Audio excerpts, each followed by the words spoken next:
nasimulan itong, cologne business ninyo? Kaka-start pa lang po niya nung, February second week. This year? Opo, ngayon pa lang po. Itong cologne business? Opo. Oh, 'di Ito ba? po yung inipon po namin yung kinikita namin kay G's kasi meron po siyang mga collab din ng mga brands. Okay. So, dito na po kami nag-start. Siyempre, hindi naman po habang buhay nandito kami para kay Jay. So, iniisip din po namin yung future niya. Hindi naman pwede na yung pera, ano lang. So, dito kami nag-start ng business na tumutulong din. Paano niyo naisip, 'di ba? Oh, Paano niyo yan, naisip? yung cologne, di ba? Paano nyo naisip na yan pong cologne business? Yung anak po kasi namin is meron siyang sensory issue sa amoy. Ah, yan. Pero pagdating po sa sarili niya, gusto niya lagi siyang mabango. Okay. Ilan Tapos po lagi pa niya- anak nyo, ma'am?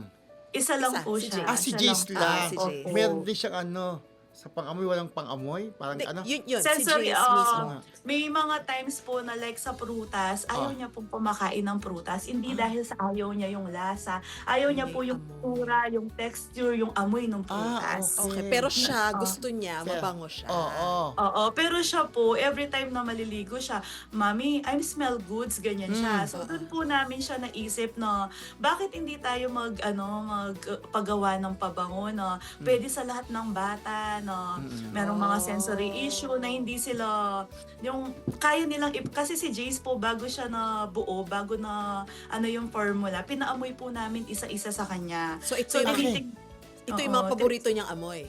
Opo, Bale. tinignan po namin na actually meron siyang dalawa. Yung tatlo, gusto niya pero hindi siya natitrigger kaya pinush namin. Yung hindi siya natitrigger na sa amoy kaya niyang ipaglaban kasi yung favorite niya po yung purely at saka yung gentle ngayon. Okay. Pero the rest like yung banana po, Oo.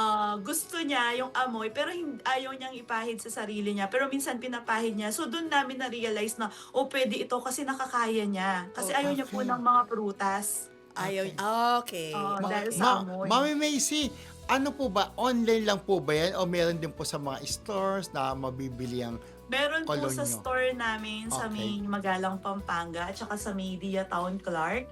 Tapos ngayon po mag-open po kami for reseller.